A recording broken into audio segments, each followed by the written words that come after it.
Princess Lyra stood in the great hall of the Zephyrian Palace. Her blue skin was pale with fear. The tall ceiling above her head was made of black stone. Golden lights hung from chains, making shadows dance on the walls. She had never felt so small in this huge room. Around her sat the High Council. These were the most important people in the Zephyrian Empire. Their eyes glowed red in the dark room. They all stared at her with angry faces. She knew they wanted to punish her badly. "Princess Lyra of House Thane," said Chancellor Vex. His voice was cold like ice. "You have broken the law of our empire. You helped our enemies. You gave food and medicine to humans who were running from our armies." Lyra lifted her chin high. She was scared, but she would not show it. Those people were hungry and hurt. "I only did what was right." The Chancellor laughed. It was not a nice laugh. "Right? You think helping weak humans is right? They are nothing but animals. They live on dirty planets and fight like wild beasts." "They are not animals," Lyra said. Her voice was getting louder. "I have seen them care for their children. I have watched them build beautiful cities. They make art and music just like we do." The room became very quiet. All the council members looked shocked. No one had ever spoken against the Empire like this before. Emperor Thane, Lyra's father, sat on his golden throne. His face showed no feeling at all. "Enough," the Emperor said. His voice filled the whole room. "My daughter, you have brought shame to our family. You have forgotten who you are." Lyra felt tears in her eyes, but she did not let them fall. "Father, please listen to me. The humans are not our enemies. We could be friends with them instead of fighting." "Friends?" Chancellor Vex stood up from his chair. "These creatures attacked our ships. They killed our soldiers. They are dangerous and stupid." "We attacked them first," Lyra said. "We took their planets. We made their people into slaves. Of course they fight back." The Emperor's eyes began to glow brighter. This meant he was very angry. "You will be quiet now, daughter. The High Council has decided your punishment." Lyra's heart beat very fast. She knew the punishment would be terrible. The Empire did not forgive people who helped their enemies. "You think humans are so wonderful," said the Emperor. "You believe they are equal to us. Very well. You will marry one of them." The words hit Lyra like a cold wind. Marriage to a human was the worst thing that could happen to a Zephyrian princess. It meant she would lose her royal title. She would be cast out from her people. "No, father, please," she whispered. "I will do anything else. Send me to prison. Take away my money. But do not make me do this." "The choice is made," Chancellor Vex said. He smiled, but it was a cruel smile. "We have the perfect human for you. A soldier we caught in the last battle. His name is Jake Morrison." Two guards brought the human into the room. He was tall with brown hair and gray eyes. His clothes were torn and dirty. There were cuts on his face and arms from the battle. But he walked with his head high. He did not look afraid. Lyra stared at him. She had never been so close to a human before. He looked strong but not like a wild animal. His eyes were intelligent. When he looked at her, she saw sadness but not hate. "This is Captain Jake Morrison," said the Chancellor. "He was leading human soldiers against our army. He killed many of our people before we caught him." Jake said nothing. He just stood there looking at the Zephyrian leaders. Lyra could see he was trying to be brave. "The wedding will happen tomorrow," the Emperor announced. "After that, both of you will be sent to Moon Base 7. You will live there for 1 year. If my daughter learns to be obedient, she may return home." Moon Base 7 was far from everything. It was a small station on an empty moon. People sent there were forgotten by everyone. It was like being dead but still alive. "I understand," Lyra said quietly. She knew fighting would make things worse. The guards took Jake away to get ready for the wedding. Lyra was led to her room by her servants. They looked at her with pity in their eyes. Everyone knew this was a terrible punishment. That night, Lyra sat by her window looking at the stars. She thought about her life. She had always tried to be a good princess. She studied hard and learned many languages. She was kind to the servants and helped poor people when she could. But she had also questioned things that other Zephyrians never questioned. Why did they need to conquer so many planets? Why did they treat other species like slaves? When she asked these questions, people got angry with her. The next morning came too soon. Lyra put on a white dress for the wedding. It was beautiful but felt like a prison. Her blue skin looked even paler against the white cloth. The wedding ceremony was held in a small room. Only guards and a few officials were there to watch. No friends or family came to support her. The priest spoke the old words that would bind her to the human forever. Jake wore clean clothes that someone had given him. He looked at Lyra with sorry eyes. She could tell he did not want this marriage either. They were both prisoners in this strange situation.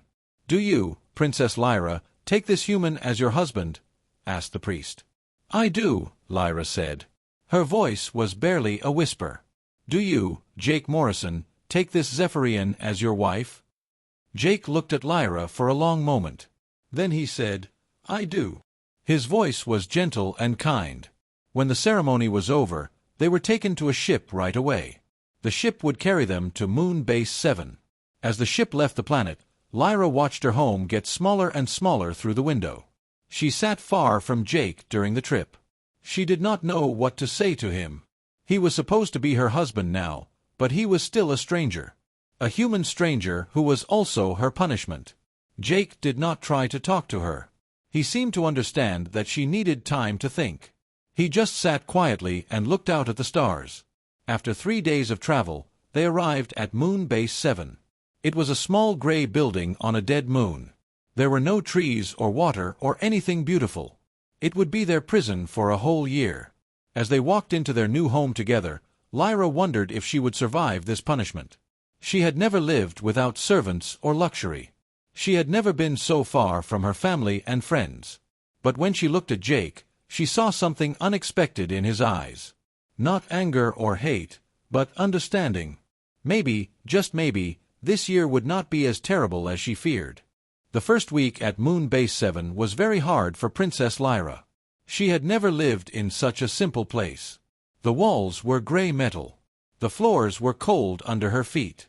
There were only 4 rooms, a kitchen, a living area, and 2 bedrooms. At home, she had servants to bring her food and clean her clothes. Here, she had to do everything herself. She did not even know how to cook basic food. The first time she tried to make dinner, she burned it badly. The smoke filled the whole base. Jake was in the other room when the smoke alarm started making loud noises. He came running to see what was wrong. When he saw the burned food and Lyra's confused face, he did not laugh at her. Instead, he helped her clean up the mess. "Here, let me show you," he said in a kind voice. He took some vegetables from their food supply and began to cut them carefully. "My mom taught me to cook when I was young. She said everyone should know how to feed themselves." Lyra watched him work. His hands moved smoothly as he prepared the food. She had expected humans to be clumsy and rough, but Jake moved with grace. When the food was ready, it smelled much better than anything she had tried to make. "Thank you," she said quietly. She felt embarrassed that she needed help with such simple things. "You don't need to thank me," Jake replied. "We're both stuck here. We might as well help each other." The next day, Lyra tried to wash her clothes in the cleaning machine. But she used too much soap, and bubbles filled the whole laundry room. Again, Jake came to help her fix the problem. "Humans really know how to use these machines?" Lyra asked as they cleaned up the bubbles together. "Most of us do," Jake said with a small smile. "We learn these things as children. But I bet you know lots of things I don't know." This was true. Lyra knew 7 different languages. She could solve difficult math problems in her head. She had studied the history of many planets and could navigate by the stars. But none of these skills helped her with daily life on the moon base. As the days passed, Jake taught her many practical things. He showed her how to cook simple meals, how to fix broken equipment, and how to organize their small home. He was patient and never made her feel stupid for not knowing these things. In return, Lyra began to teach Jake about Zephyrian culture and history. She told him about the beautiful cities on her home planet, with their crystal towers that reached into the clouds. She described the amazing art and music her people created. "Your people sound very advanced," Jake said one evening as they sat together after dinner. "But why do they want to conquer everyone else?" Lyra thought about this question for a long time before answering. "They believe we are better than other species. They think it is our duty to rule over others and bring order to the galaxy." "Do you believe that?" Jake asked. Lyra looked down at her hands.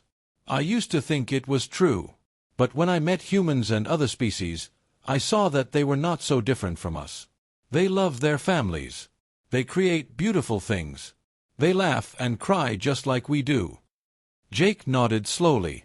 "That's why you helped those refugees." "Yes," Lyra said. "I could not watch children go hungry just because they were not Zephyrian." As they talked more each day, Lyra began to see that Jake was not the simple creature she had expected. He had been a soldier, but he had also studied engineering in college. He loved to read books about philosophy and history. In the evenings, she often found him reading by the small window that looked out at the stars. "What are you reading tonight?" she asked one evening. "It's a book about a human leader named Nelson Mandela," Jake said. "He spent many years in prison for fighting against unfair laws. But he never became bitter or angry. When he finally got out, he helped his country find peace." "He sounds wise," Lyra said. "He was. He said that holding on to anger is like drinking poison and expecting your enemy to die. He believed in forgiveness and working together." Lyra thought about these words.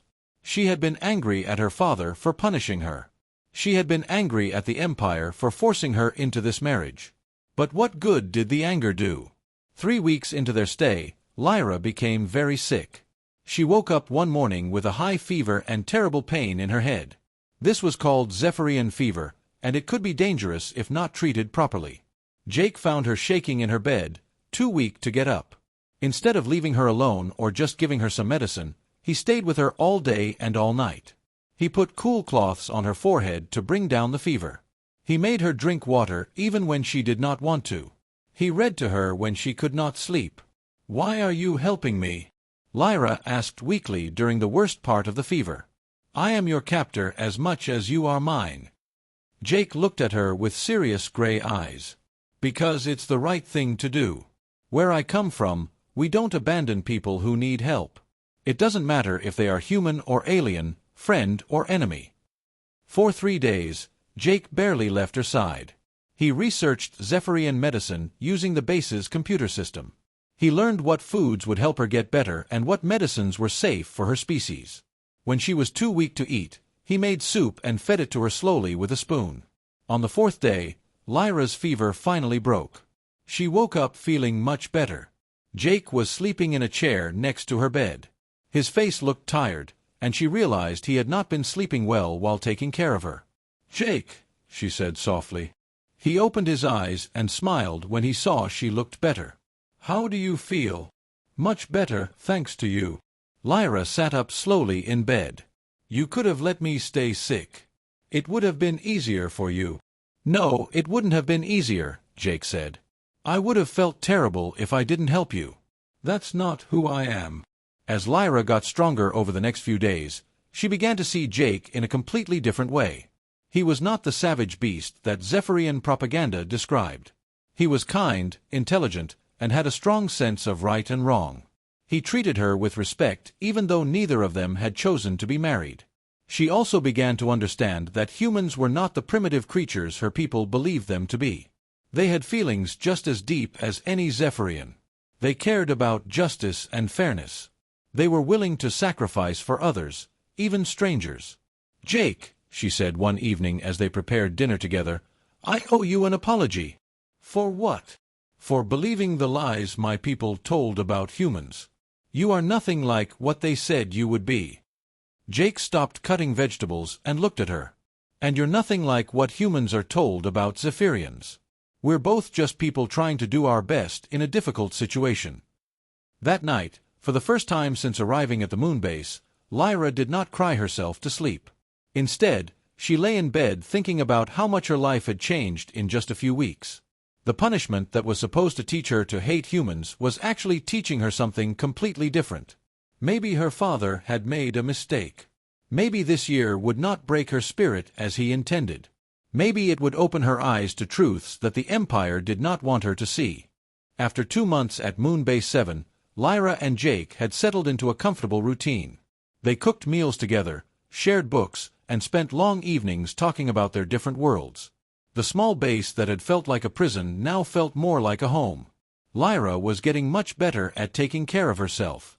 She could cook simple meals without burning them. She had learned to fix small problems with the base's equipment. Jake was proud of how quickly she learned these new skills. "You're becoming quite handy," Jake said one morning as he watched her repair a broken light panel. "I think you could survive anywhere now." "I had a good teacher," Lyra replied with a smile. It was the first real smile she had given since arriving at the moon base. Their conversations had grown deeper over time.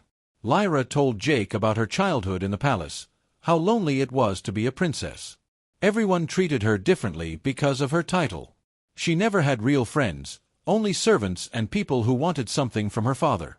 "That must have been hard," Jake said. "Being surrounded by people but still feeling alone." "It was," Lyra admitted. "That's why I started helping the refugees. For the first time, people needed me for who I was, not what I could give them." Jake shared his own stories about growing up in a small town in Texas. His family was not rich, but they were close. His father worked at a factory, and his mother was a school teacher. They taught him to work hard and help others when he could. "My dad always said that a person's worth isn't measured by how much money they have," Jake told her. "It's measured by how they treat other people, especially those who can't help them back." "Your parents sound very wise," Lyra said. "They were good people. I wish you could have met them." "Were?" Lyra asked gently. "They died in a Zephyrian attack on Earth 5 years ago," Jake said quietly. "A squadron of your ships bombed my hometown. My parents were helping people evacuate when a building collapsed on them." Lyra felt her heart break. She had not known about this attack. The Empire never talked about the details of their military actions. She just heard that they had won victories against human forces. "Jake, I'm so sorry," she whispered. "I didn't know." "I know you didn't," Jake said. "At first, I hated all Zephyrians because of what happened. That's part of why I joined the military. I wanted revenge." "But you don't seem to hate me," Lyra said. Jake looked at her with his kind gray eyes. "How can I hate you? You've shown me that not all Zephyrians are the same. You risked everything to help people who were suffering. You're nothing like the soldiers who killed my parents." This conversation made Lyra think deeply about the war between their peoples. Both sides had done terrible things. Both sides had lost people they loved. The hatred between humans and Zephyrians was built on pain and misunderstanding. "Maybe that's the real problem," she said. "Our people see each other as enemies instead of individuals." "Maybe so," Jake agreed. Their relationship changed after this talk. They had shared their deepest pain with each other, and it created a bond between them. Lyra no longer thought of Jake as the human she was forced to marry. She began to think of him as her friend. One evening, while they were reading together in the small living area, the base's alarm system suddenly started making loud warning sounds. The lights flashed red, and a computer voice announced that unknown ships were approaching. Jake jumped up and ran to the communication panel. "This is Moon Base 7, he said into the microphone. "Identify yourselves." A rough voice came back through the speakers. "This is Captain Rex of the Bloodstar Pirates. We know you have supplies we need. Open your doors and hand everything over, and we won't hurt you." Lyra's blood went cold. She had heard of the Bloodstar Pirates. They were criminals who attacked small bases and ships in remote areas. They killed anyone who tried to resist them. "We don't have much here," Jake replied. "Just basic food and equipment." "We'll decide what we need," the pirate captain said. "You have 5 minutes to open the doors, or we'll blow them open."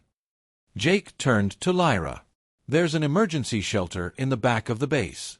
It has its own air supply and thick walls. You can hide there while I deal with this." "No," Lyra said firmly. I won't leave you to face them alone. Lyra, these are dangerous people. I'm trained for combat, but you're not. I may be a princess, but I'm not helpless, she said. Besides, this is my home too now. I won't abandon it. Jake looked like he wanted to argue, but there was no time. The pirates would be breaking in soon. He ran to a storage cabinet and pulled out 2 energy weapons that were kept for emergencies. Do you know how to use one of these? He asked, handing her a weapon. I had training when I was younger, Lyra said. I never thought I would need it. They took positions on either side of the main door. Jake had turned off all the lights, so the base was dark.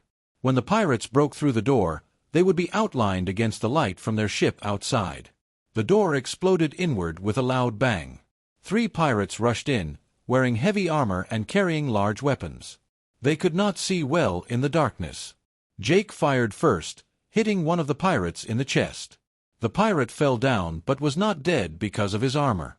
Lyra aimed carefully and shot another pirate in the leg, making him fall. The 3rd pirate saw where the shots were coming from and started firing at their hiding spots. Jake and Lyra had to keep moving to avoid getting hit.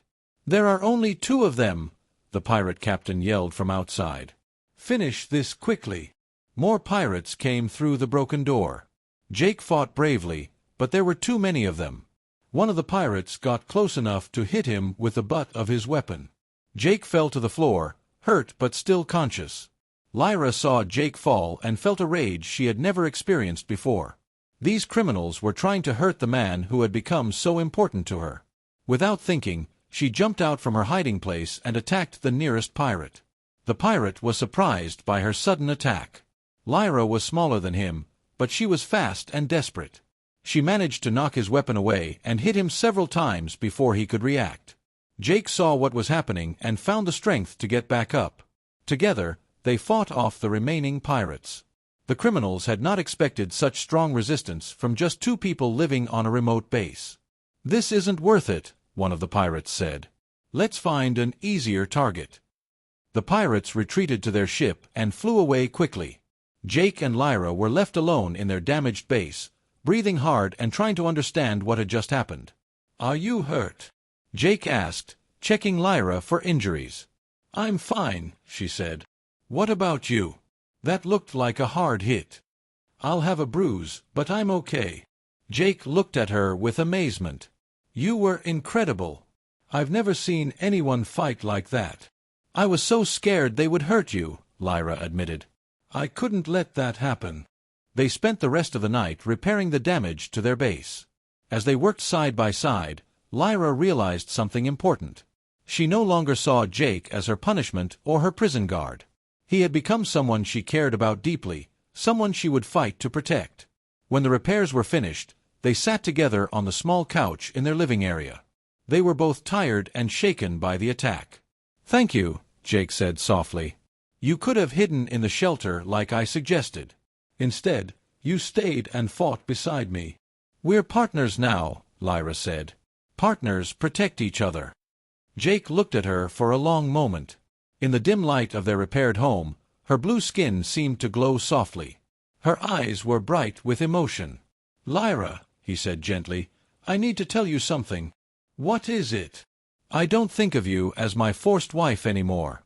I think of you as someone I choose to be with. Lyra's heart began to beat faster. I feel the same way. When I saw you get hurt, I realized how much you mean to me. They moved closer to each other on the couch. When Jake reached out to touch her face gently, Lyra did not pull away. When she leaned toward him, he met her halfway. Their first kiss was soft and careful. It was not the kiss of 2 people forced together by circumstances. It was the kiss of 2 people who had chosen each other despite everything that should have kept them apart.